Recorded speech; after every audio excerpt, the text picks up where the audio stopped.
Hello everyone, तो कैसे हैं आप लोग? बने एकदम। Welcome back to channel. स्वागत है आपका के सेशन में, जहाँ पे हम स्टार्ट करने जा रहे हैं ट्रिग्नोमेट्री। इंट्रोडक्शन टू ट्रिग्नोमेट्री एक बहुत ही अमेजिंग चैप्टर, क्लास 10th के लिए सबसे नया चैप्टर यही है। इसके पहले आपने जितने भी चैप्टर पढ़ा है, कहीं ना कहीं आपको थोड़ा बहुत आइडिया होगा, बट ट्रिग्नोमेट्री एक स्टूडेंट के लिए, क्लास 10th के बच्चे के लिए एकदम ही नया होता है। ठीक है, तो ट्रिग्नोमेट्री एक डिफरेंट ब्रांच होती है मैथमेटिक्स की, और बहुत ही स्पेशल होगी। ठीक है, क्योंकि उसके अंदर हम पढ़ेंगे कुछ ट्राइंगल और उनके मेजरमेंट, एंगल का रिलेशन वगैरह हम पढ़ेंगे। ठीक है, और ट्रिग्नोमेट्री आपकी बहुत हेल्प करेगा अननोन साइड्स निकालने में। जैसे आपको पता होगा, अभी तक आपका राइट एंगल ट्राइंगल में सिर्फ पाइथागोरस थ्योरम एक मात्र तरीका था कि अगर आपको दो साइड्स दिए जाएं तब जाके आप थर्ड साइड निकाल पाते थे ना। परपेंडिकुलर बेस हो तो आप हाइपोटेन्यूस निकाल लेते थे। लेकिन अब ट्रिग्नोमेट्री पढ़ने के बाद अगर आपका सिर्फ एक ही साइड हो और एक एंगल दिया हो, तब भी आप उसके बचे हुए तीन साइड्स निकाल पाओगे। ठीक है, तो आइए शुरू करते हैं फटाफट से। पेन कॉपी और नोटबुक या पेन कॉपी और एनसीईआरटी लेकर अपने साथ बैठे। ठीक है, और आइए शुरू करते हैं बिना किसी देरी के। तो नोट्स वगैरह बनाते रहना। मैंने हमेशा से बताया आपको, hand written notes are the always the best one, है ना। और आज हमारा डे 33 है। ठीक है, तो चलिए ट्रिग्नोमेट्री हम स्टार्ट करते हैं। इंट्रोडक्शन में मैंने लिखा सब, trigonometry is the study of relationship between the sides and angles of a triangle. क्या मतलब हुआ सर इसका? देखो, ये बता रहा है कि trigonometry is the study of relationship between the sides and angle. मतलब ये जो यहाँ पे एंगल फॉर्म हो रहा है और ये जो साइड्स बन रहे हैं, इन साइड्स में क्या रिलेशन है।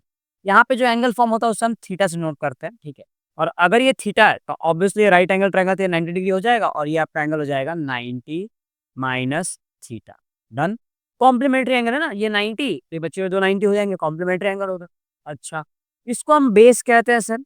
ये होता है हमारा परपेंडिकुलर और ये होता है हमारा हाइपोटेन्यूस। राइट एंगल ट्रायंगल में इतनी बातें आपको पता होगी। ठीक है, अच्छा सर। अब इसमें मैं दो तीन आपको काम कीजिए बताता हूँ। ये जो वर्ड लिखा है ना मैंने, इसे हम थीटा कहते हैं। THETA, theta. डन। अब थीटा की जगह पे है ना, बहुत से अगर थीटा क्या है सर? थीटा बस एक अल्फाबेट है। ये रिप्रेजेंट करता है एंगल को। थीटा कुछ नई चीज नहीं है। जैसे आपने एबीसीडी पढ़ी, अपने एबीसीडी आप हर जगह एक्स लिखते थे, एक्स निकालो, वाई निकालो, तो वैसे ही एक वेरिएबल है। बस ये लैंग्वेज हमारा ग्रीक लैंग्वेज का एक वेरिएबल है। ठीक है, थीटा। और उस थीटा का मतलब होता है एंगल। जहां पे भी हमें एंगल रिप्रेजेंट करना होगा क्लास 10 के बाद, तो हम नॉर्मली वहां पे थीटा का इस्तेमाल करेंगे, ध्यान रखना। अच्छा सर, सिर्फ थीटा इस्तेमाल कर सकते हैं क्या? नहीं, और भी चीजें ना। आप थीटा लिख सकते हो, आप चाहो तो वहाँ पे फाई बोला जाता है ना, फाई आप लिख सकते हैं वहाँ पे। अल्फा भी यूज किया जाता है, बीटा यूज किया जाता है, गामा यूज किया जाता है। ठीक है, और एनसीईआरटी में तो नॉर्मली जो है capital letters A B C ये भी यूज किए गए हैं। ये सारी चीजें एक्सेट्रा आप यूज कर सकते हो एंगल को रिप्रेजेंट करने के लिए। ठीक है, एनसीईआरटी में से आपको एबीसी मिल जाएगा और थीटा मिल जाएगी। ये सारी चीज आपका आई गेस एनसीईआरटी में नहीं दी हुई है, बट अब डिफरेंट बुक्स को जब सॉल्व करने बैठेंगे आपको वहाँ पे चीजें मिल जाएगी, साइन अल्फा कॉस बीटा इस टाइप की। Done sir. Okay sir. तो अब इनमें हमें पढ़ना क्या सर? हमें पढ़ना था इनके साइड्स और एंगल के बीच में रिलेशनशिप। तो साइड्स और एंगल में रिलेशनशिप पढ़ने के लिए पहले मैं आपको दो चीजें समझाता हूँ, है ना। देखिए, हमारे ट्रिग्नोमेट्रिक वाला होता क्या ना, पहले वो तो मैंने आपको बता दिया। अब देखो ट्रिग्नोमेट्रिक रेशियोज के बारे में, है ना। तो रेशियोज निकाला जाता है। जैसे ट्राइंगल के तीन साइड्स है, तो अगर मैं इसके किसी दो साइड का रेशियो निकालूं तो जो पर्टिकुलर रेशियो आएगा उसे हम ट्रिग्नोमेट्रिक रेशियो कहेंगे। और हाँ, सबके अलग अलग नाम दे रखे हैं। ठीक है, तो सबसे पहले हमें पढ़ना चाहिए, सबसे पहले हम पढ़ेंगे यहाँ पे फंडामेंटल ट्रिग्नोमेट्रिक रेशियोज के बारे में। सो फंडामेंटल ट्रिग्नोमेट्रिक रेशियोज। अच्छा सर, ये क्या होता है?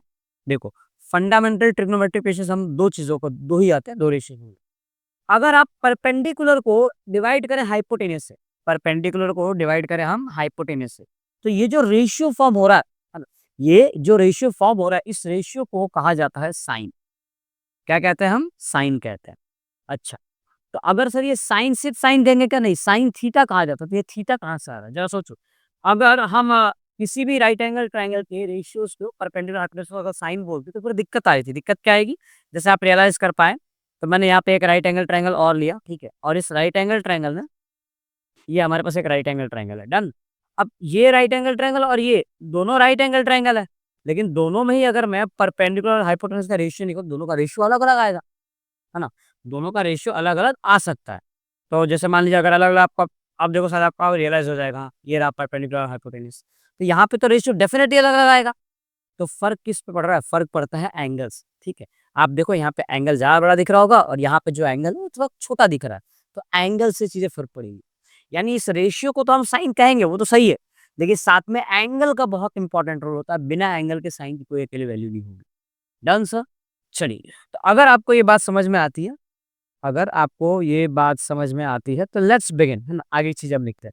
तो हमने लिख दिया यहाँ पे साइन और साथ में हम लगाएँगे यहाँ पे थीटा। Okay sir. अब इसके बाद ये हो गया एक पहला आपका रेशियो। दूसरा, बेस को अगर मैं डिवाइड करूँ हाइपोटेनस से तो एक और हमारे पास रेशियो निकल के आएगा और इस रेशियो को हम कहते हैं कोसाइन। साइन और कोसाइन, इनमें हम थीटा लगाएँगे, दोनों में थीटा के साथ ही काम करेंगे, ठीक है? तो ये हो गया आपके फंडामेंटल ट्रिग्नोमेट्रिक रेशियोज़, ये सबसे ज़्यादा इंपॉर्टेंट होंगे। और फंडामेंटल ट्रिग्नोमेट्रिक रेशियोज़ के बाद आपको पढ़ने होते हैं 4 और रेशियोज़, इसे हम कहते हैं डिराइव्ड ट्रिग्नोमेट्रिक रेशियो। क्या कहते हैं? डिराइव्ड। क्यों सर? क्योंकि ये जो बचे हुए 4 हैं, वो कहीं न कहीं इन्हीं में से निकल के आएँगे। देखिए मैं आपको दिखाता हूँ। Derived trigonometric ratios. अच्छा, ट्रिग्नोमेट्रिक रेशियोज़ को मैं ऐसे टी रेशियोज़ करके लिखूँगा, है ना? ध्यान रखना। ट्रिग्नोमेट्रिक रेशियोज़ को ऐसे हम टी रेशियोज़ करके लिखेंगे, ठीक है? यहाँ पे मैंने वही लिखा है, टी रेशियोज़ यानी ट्रिग्नोमेट्रिक रेशियोज़। तो अगर मैं इनका रेसिप्रोकल कर दूँ, है ना? इसका रेसिप्रोकल कर दूँ, इसका रेसिप्रोकल कर दूँ, है ना? जैसे मैंने बेस बाय हाइपोटेनस का उल्टा रेसिप्रोकल कर दिया मैंने, ये मुझे मिल जाएगा हाइपोटेन्यूस अपॉन में बेस। और ये जो रेशियो मेरे पास निकल के आया, इस रेशियो को हम कहते हैं second theta. Second theta. Done? और सिमिलरली अगर मैं इसका रेसिप्रोकल कर दूं, एच पी बाई एच है, उसको मैं उल्टा टांगू एच अपॉन पी कर दूंगा, तो ये जो रेशियो मुझे मिलेगा एच अपॉन पी, इसे हम कहते हैं को सेकेंड। को सेकेंड। कुछ समझ नहीं आ रहा है क्या? बस थोड़ा सा वेट करें ना, क्योंकि ये तो मैंने इसको अलग अलग लिख रहा हूँ मैं, अलग अलग सेपरेट सेपरेट लिख रहे हैं। आगे चल के मैं नेक्स्ट स्लाइड आपको चीज बताऊंगा कि इन्हें याद करने के लिए कैसे आपको लिखना है, sine cos tan sec cosec cot, इस फॉर्मूला में इसे याद करेंगे। हाँ, बाकी क्योंकि ये अलग अलग हो रहा है इसलिए मैं आपको अलग अलग बता भी रहा हूँ। ये हो गया आपका सेकंड का और फोर सेकंड का। सिमिलरली अगर आप एक और चीज ऑब्जर्व करें, अगर अगर मैं साइन को और कॉस को डिवाइड कर दी, देखो साइन को कॉस को डिवाइड कर दूं, तो जब भी मैं डिवाइड करूंगा तो एच से एच तो मेरा कट जाएगा, पी अपॉन बी आ जाएगा। और पी अपॉन बी एक नया रेशियो है तो इसको हम नया नाम से जानेंगे। तो पी अपॉन बी जो हमारे पास रेशियो निकल के आया, उस रेशियो को हमने कह दिया टेंजेंट। टेंजेंट। और सारे के सारे रेशियोज डिपेंड करते हैं एंगल पे, सब में आएगा थीटा। और अगर मैं इसको रेसिप्रोकल कर दूं तो मेरे पास नया रेशियो हो जाएगा बी अपॉन में पी, और ये हो जाएगा आपका कोटेंजेंट। Cotangent theta. डन? तो ये हो गए आपके 4 डिराइव्ड ट्रिग्नोमेट्रिक रेशियोज और ये हो गए तुम्हारे 2 फंडामेंटल ट्रिग्नोमेट्रिक रेशियोज। सर दोनों को ऐसे अलग अलग याद करना जरूरी है क्या? नहीं नहीं, मैं आपको बता रहा हूँ इसे याद कैसे करना है। और ये भी ध्यान रखना, P by H, B by H, H by B, H by P, P by B, ऐसे तो आपको याद रहेगा नहीं, मैं आपको इसके तरीके भी बताऊंगा। अब ऑब्वियस सी बात है, अब तुम ट्रिग्नोमेट्री पढ़ने आओ, रिवीजन करने आओ, तो तुम्हें वो पंडित बद्री प्रसाद को तो आप जानते ही हैं, है ना? तो आइए हम बद्री प्रसाद जी से आपको इंट्रोडक्शन करवाते हैं। सर ये ट्रिग्नोमेट्री पढ़ा रहे हो या पंडित ही सिखा रहे हो? देखो पंडित जी से आपको मिलना बहुत जरूरी है अगर आपको ट्रिग्नोमेट्री पढ़नी है तो। अब देखिए, अब इसमें हुआ क्या कि अब ये जो हमने रेशियोज लिखे, अब इनके नाम जो है वो अच्छे बड़े बड़े बड़े इनके नाम दिखे थे, sine cosine, second cosecant, tangent cotangent. तो नाम तो मेरे को तीन ही दिख रहे हैं। साइन हमने बस आगे को लगा दिया, कोसाइन हो गया। सेकेंड आगे को लगा दिया, कोसेकेंड हो गया। टेंजेंट को लगा दो, कोटेंजेंट हो गया। लेकिन अब इन्हें इतने बड़े बड़े नाम याद कौन रखे? हमें तो आसान भाषा में बात करनी आती है।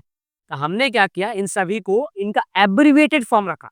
जो साइन था उसको हमने कुछ ऐसे कर दिया, है ना, साइन थीटा, ये सिन थीटा हो जाता। लेकिन हम जैसे पढ़ते साइन ही है, ध्यान रखना, साइन थीटा ही बोला जाएगा। डन?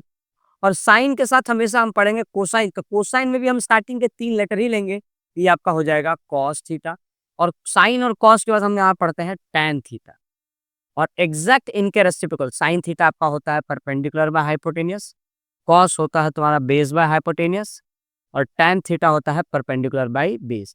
एंड एग्जैक्ट इनके रेसिप्रोकल अगर अपन कर दें तो इनका रेसिप्रोकल हमें यहाँ से मिल जाएगा, साइन का रेसिप्रोकल हो जाएगा आपका कॉसेक थीटा। Cosec theta.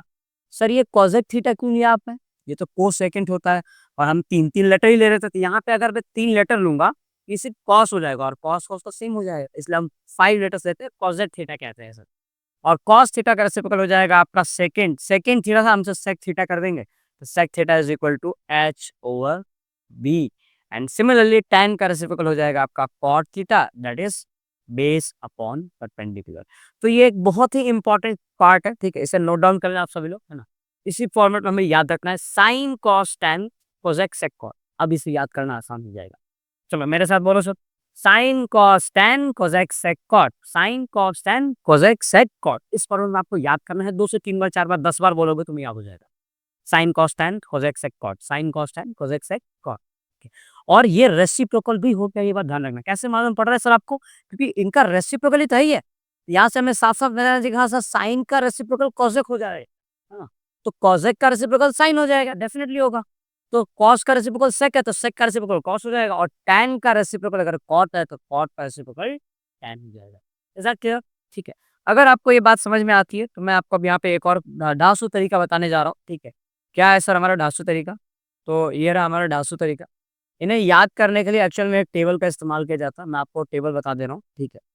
और कैसे करेंगे हम वो टेबल के बारे में देखो। ये है हमारा टेबल, ये है हमारा टेबल। ये कुछ ऐसे हो जाएगा, डन। और इस टेबल की मदद से आपको जो है ये पूरा याद हो जाएगा, बहुत अच्छे से याद हो जाएगा। देखो ध्यान से। सबसे पहले एक काम करेंगे सर, ये जो बड़ा हो चुका है इस ट्रायंगल को, इस रेक्टेंगल को छोटा कर दो सबसे पहले तो। हाँ, तो इसको हम थोड़ा छोटा कर देंगे ऐसे। ये हो गया छोटा, डन। अब इसको भी छोटा कर दो, ये कुछ ऐसा हो जाएगा आपका। सो अब देखो लिखना स्टार्ट करते हैं। चलो, बहुत टाइम लगा दिया सर आपने। चलो, तो यहाँ पे वो करना क्या है आपको ध्यान रखना है। सबसे पहले लिखेंगे हम साइन थीटा, उसके बाद हम लिखेंगे यहाँ पे कॉस थीटा, और सबसे लास्ट में हम लिखेंगे यहाँ पे टैन थीटा। और इनके रेसिप्रोकल तो हमें लिखना है नीचे, तो साइन का रेसिप्रोकल हो जाता है कॉसेक, तो हम यहाँ पे लिखेंगे कॉसेक थीटा। और कॉस का रेसिप्रोकल होता है सेक, तो ये हो जाएगा आपका सेक थीटा। और टैन का रेसिप्रोकल होता है कॉट, ये हो गया आपका कॉट थीटा। अब इनके जो रेशियोज होते हैं वो क्या होते हैं, तो अगर मैं आपको याद दिलाऊं तो ये होता है सर परपेंडिकुलर बाय हाइपोटेनियस, ये होता है बेस बाय हाइपोटेनियस, और ये होता है परपेंडिकुलर बाय बेस। अब इसे अब तो कैसे पढ़ना है देखो, साइन के लिए है तो ऊपर से देखो पी बाई एच, और कॉसेक का देखना है तो एच बाई पी देख लो, है ना? कॉस के लिए बी बाई एच, और सेक के लिए तो एच बाई बी, टैन के लिए पी बाई बी, तो कॉट के लिए बी बाई पी। आपको इससे याद रखना। अब याद इसमें भी देखो, याद करने के लिए हम निमोनिक्स का इस्तेमाल करते हैं। निमोनिक्स क्या होता है सर? कुछ ऐसी चीजें है ना, ऐसे लाइन्स जिसे हम याद करने के लिए आसान भाषा में, है ना, ऐसे हम पढ़ते ताकि हमें याद रह जाए। तो जैसे हमने इस चीज को पढ़ने के लिए, हमने तो नहीं, ये प्रथा चली आ रही है ना, मैंने कहा था ना बद्री प्रसाद जी, इसे हम याद करते हैं पंडित बद्री प्रसाद। ध्यान में, पंडित बद्री प्रसाद हर हर बोले, है ना? क्या लिखा है? पंडित बद्री प्रसाद हर हर बोले। क्या बोले? पंडित बद्री प्रसाद हर हर बोले। कौन? बद्री प्रसाद जी, है ना? तो पंडित बद्री प्रसाद हर हर बोले, डन सर। तो ये चीजें हो गई आपकी याद करने के लिए। हालांकि निमोनिक्स एक आदि और होते हैं, ठीक है? तो अगर आपको कोई और निमोनिक्स वगैरह पता हो तो कमेंट में मुझे भी बताएं, है ना, आप कहाँ से देख रहे हैं चीज़ों को। तो डेफिनेटली है ना, अलग अलग स्टूडेंट्स होते हैं, अलग अलग स्टेट से होते हैं, तो उन्हें पता होता है, अलग अलग निमोनिक्स पता होता है। तो कमेंट से जरूर बताएं कि आपने इसे याद करने के लिए कौन सा निमोनिक्स देखा था, ठीक? कौन सा निमोनिक्स आपको सिखाया गया है स्कूल्स में या ट्यूशन में, आप जहाँ पे ही पढ़ रहे हो। Done sir. तो ये हो गया sine cos tan cosec sec cot. तो यहाँ पे हमें याद करने की प्रक्रिया खत्म होती है। अब आते हैं आगे, रेसिप्रोकल रिलेशन। जो मैं आपको बता रहा था कि हाँ, साइन थीटा का रेसिप्रोकल 1 अपॉन कॉसेक कर सकते हो, और cosec is equal to 1 upon sine कर सकते हो। ध्यान रखना, cos is equal to 1 by sec लिख सकते हैं, तो sec is equal to 1 by cos भी लिख सकते हैं। Tan is equal to 1 by cot है, तो cot is equal to 1 by tan भी होगा, जो कि सामने आप देख सकते हो, है ना? Sine is equal to 1 by cosec and cosec is equal to 1 by sine, सामने वेरिएशन दे रखे हैं। इसके साथ साथ दो इंपॉर्टेंट फॉर्मूले आपको और ध्यान रखने हैं, है ना? अगर आपको याद होगा तो मैंने बताया था जब टैन थीटा आया था, स्टार्टिंग में मैंने आपको बताया था टैन थीटा, वो टैन थीटा कैसे लाया था? अगर यहाँ पे तुम ध्यान से देखो तो मैंने बताया था कि इनको अगर मैं डिवाइड कर दूं तो एच से एच कैंसल आउट होके पी अपॉन में बी आएगा, और ये होता है आपका टैन थीटा। ये है ना टैन थीटा। तो ये बात का ख्याल रखना यहाँ पे, ये tan theta is equal to sine theta divide by cos theta, ये भी एक इंपॉर्टेंट फॉर्मूला बन जाएगा। टैन थीटा का एक बहुत ही इंपॉर्टेंट फॉर्मूला। एंड क्योंकि टैन थीटा ये है और कॉट होता है इसका एग्जैक्ट रेसिप्रोकल, तो सर रेसिप्रोकल क्या हो जाएगा? रेसिप्रोकल आएगा आपका कॉट थीटा, और कॉट थीटा यहाँ पे नाचते गाते हो जाएगा आपका cos theta divided by sine theta. तो ई का हो गया सर, ई का हो गया, ई हो गया तुम्हारा कॉट थीटा। दोनों रेसिप्रोकल है ना, भाई भाई है, तो सेम सेम दिखेगा, बस उल्टा लटक जाएगा ये को, समझे? ई हो गया आपका कॉट थीटा। तो ये दो फॉर्मूले और ध्यान रखना। अच्छा सर, ये जो आप पढ़ रहे हो ना, देखो इसके इससे और बहुत से फॉर्मूले बनाए जा सकते हैं ना, आपने देखे होंगे कि ऐसे यूट्यूब पे बहुत से आपको वीडियो मिल जाएगा ना, फिर ट्रिग्नोमेट्री के इतने फॉर्मूले इतने नहीं, फॉर्मूले तो आपको 2-3 में गिना रहा हूँ, ठीक है। मैंने आपको ये 3 फॉर्मूले बताए, ये 3 को तो मैंने उल्टा करके लिखा था, आपको ये भी मिल गया। बाकी मेनली आपको यहाँ से सिर्फ़ ये रेशियोज़ ध्यान में रखने हैं, जो मैंने आपको ये बताया P/H, जो कि आपको याद हो जाने चाहिए पंडित बद्री प्रसाद जी की मदद से। और दूसरा आपको याद रखना है ये 3 फॉर्मूले, फिर आप कॉसेक को यहाँ भेजो, साइन चेंज भेजो तो आपको ये मिल जाएगा, ठीक है। देखो इस चीज़ का ना कुछ ऐसा भी यूज़ किया जा सकता है कि अगर sine theta is equal to मैं लिख रहा हूँ 1 अपॉन कॉसेक थीटा, तो अगर मैं यहाँ पे क्रॉस मल्टीप्लाई करना स्टार्ट करूँ, ठीक है, तो ये हो जाएगा आपका sine theta into cosec theta और इसकी वैल्यू आ जाएगी 1। ये बात ध्यान रखना, बहुत ही इंपॉर्टेंट रहेगी और ये सिर्फ साइन कॉसेक के लिए नहीं है। अरे भाई कोई भी रेसिप्रोकल नंबर को मल्टीप्लाई करूँगा तो आंसर तो 2 आएगा ना, 1 आएगा ना, मतलब 2 कैसे आ सकता है, ठीक है। तो यहाँ पे सेक को मल्टीप्लाई करूँ तो कॉस इंटू सेक की वैल्यू भी 1 है और टैन इंटू कॉट की वैल्यू भी 1 है। Tan into cot is equal to 1 तो बोर्ड एग्जाम में भी पूछा गया था। tan into cot is equal to dash, या रिसेंटली आई गेस 2024 में या 23 में पूछा गया आपको। मैं आपको क्वेश्चन ऐड किया है, मैं आपको दिखाऊंगा, ठीक है।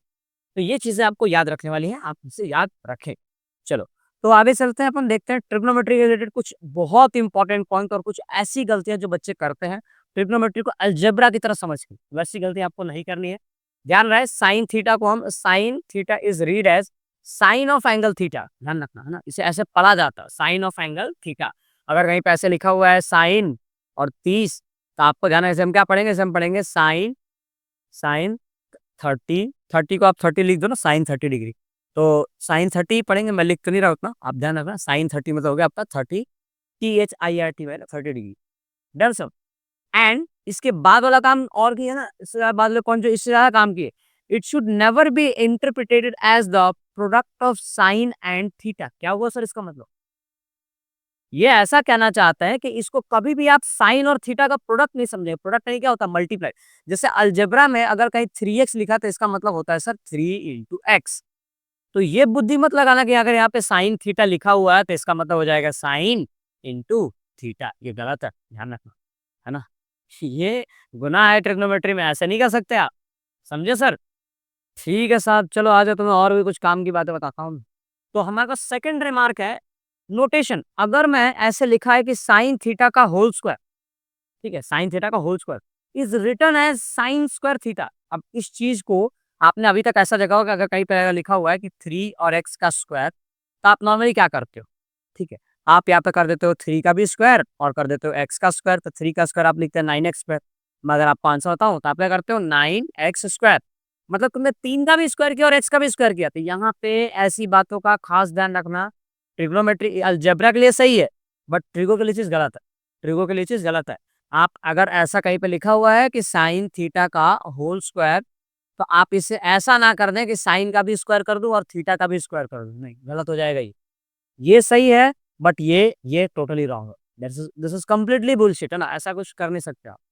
ये अलजेब्रा के रूल्स यहाँ पे फॉलो नहीं होंगे। तो यहाँ पे देखो लिखा हुआ है कि साइन थीटा का whole square is written as sine square theta, read as sine square theta. Similarly sine theta का पावर m, कुछ भी इसका पावर अगर n हो जाता है, तो is written as sine n का साइन का power n theta, read as sine theta n power of q। अच्छा q के यहाँ पे थीटा कर दो उसको, समझ गए सब लोग। n being a positive integer, ये जो हमारा पॉजिटिव इंटीजर कोई भी नंबर हो सकता है, साइन का पावर 4 हो 5 हो, इससे कोई फर्क नहीं पड़ता। नोट करके साइन थीटा का whole square should not be written as sine theta का स्क्वायर, आप ऐसे नहीं लिख सकते, या फिर साइन स्क्वायर थीटा स्क्वायर भी आप नहीं लिख सकते, दैट इज टोटली रॉन्ग। समझ गए आप लोग, ये कुछ काम की ध्यान देने वाली बातचीत है। दिमाग 3 आपको ये बताता है trigonometric ratios depend only on the value of theta, यानी जो भी आपने रेशियो पढ़ा है ना, वो अभी तक पूरा का पूरा डिपेंड करते हैं थीटा पे। मैंने कहा था अकेले साइन का कोई वजूद नहीं होता जब तक उसके पीछे थीटा ना लगे। So trigonometric ratios depend only on the values of theta and are independent of the length of the side of the right angle triangle। मतलब साइड की लेंथ क्या है उससे कोई फर्क नहीं पड़ता और डिपेंड करता है उसके एंगल पे। वो एंगल के अकॉर्डिंग उसके रेशियोज आएंगे, क्योंकि लेंथ कितना भी हो, है ना, भले वो 100, है ना, 50 अपॉन में 100 ही क्यों ना हो, जब उसे डिवाइड रेशियो निकला तो 1/2 ही होने वाला है। तो उसके लेंथ से कोई फर्क नहीं पड़ेगा, ध्यान रखना, is independent of the length of the side of right angle triangle. Clear है सर मेरी बात। चलो नेक्स्ट हम क्वेश्चन करना स्टार्ट करते हैं। किस किस टाइप के क्वेश्चन आएंगे हम वो देखते हैं। तो हमारे पास पहला सवाल दिया हुआ है सर कि sine theta is equal to 4/5 calculate cos theta and tan theta, ये कैसे करोगे आप। तो सर हमें दिया sine theta is equal to 4 है, तो आपको क्या करना है, आप मान के चले ना तो हमें दिया हुआ है यहाँ पे कि sine theta is equal to 4 divide by 5। क्या मतलब हुआ इसका? साइन थीटा 4/5 है और हम ये बात जानते हैं कि साइन थीटा की जो रेशियो परपेंडिकुलर बाय हाइपोटेनस के इक्वल होता है। अब ध्यान रहे यहाँ पे कोई कांस्टेंट नंबर हो सकता है, इसको सिंप्लीफाई करने के बाद 4/5 आया, तो जो नंबर कटा उससे हम के मान के चलते हैं। तो हम यहाँ से कह सकते हैं सर कि इसका जो परपेंडिकुलर है वो 4 के है और इसका जो हाइपोटेनियस है दिस इज इक्वल टू 5 के। अच्छा सर, तो इसका बेस क्या होगा? बेस तो हमें निकालना पड़ेगा। एक काम करो, फटाफट से एक राइट एंगल ट्रायंगल बना लो। फटाफट से एक राइट एंगल ट्रायंगल बनाओ। तैयार करो राइट एंगल ट्रायंगल को। इसमें तो दिया हाइपोटेनस 5 के दे दिया है और ये आपको बेस परपेंडिकुलर दिया हुआ है 4 के। तो आप बताओ कि बेस कितना आएगा, ये हमें निकालना है। ठीक है, तो कैसे निकाल सकते हैं सर? आप अप्लाई करो पाइथागोरस थ्योरम। तो हाइपोटेनस का square will be equal to perpendicular का स्क्वायर प्लस बेस का स्क्वायर। हाइपोटेनस आपका 5 के, तो ये हो जाएगा 5 के का square is equal to perpendicular is 4 k, तो 4 k square is plus base का स्क्वायर। अब ये हो जाएगा 25 के स्क्वायर और ये हो जाएगा आपका 16 के स्क्वायर और प्लस आ जाएगा आपका बेस का स्क्वायर। इसको लाके माइनस करो तो ये हो जाएगा आपका 9 के स्क्वायर और इज इक्वल टू बेस का स्क्वायर। और स्क्वायर हटाओगे तो मिल जाएगा base is equal to 3 times of k, मतलब इसका बेस आ गया 3 के। अब अगर बात समझ गया तो ये हो जाएगा आपका 3 के। अब जो है आप निकाल सकते हो बहुत ही आसानी से, ये आपका थीटा है ना, बहुत इसलिए आप रेशियो निकाल सकते हो। बाकी सब आपसे पूछा गया कॉस थीटा, तो भैया जी कॉस थीटा होता क्या है? हम जानते हैं ऐसे cos theta is equal to base, ये कॉस 8 लग रहा है, कॉस नहीं लग रहा है 8 लग रहा है ये, तो cos theta is equal to base by hypotenuse. तो सर जी बेस कितना है? बेस तो मेरा 3 के है, तो बेस अगर 3 के तो यहाँ पे लिख दो 3 के, 3 के अपॉन में हाइपोटेनस कितना है? हाइपोटेनस तो मेरा 5 के साथ रख दो यहाँ पे 5 के, तो के से के तो कट जाएगा है ना, तो आपको फाइनली मिल जाएगा यहाँ पे कि cos theta is equal to 3/5।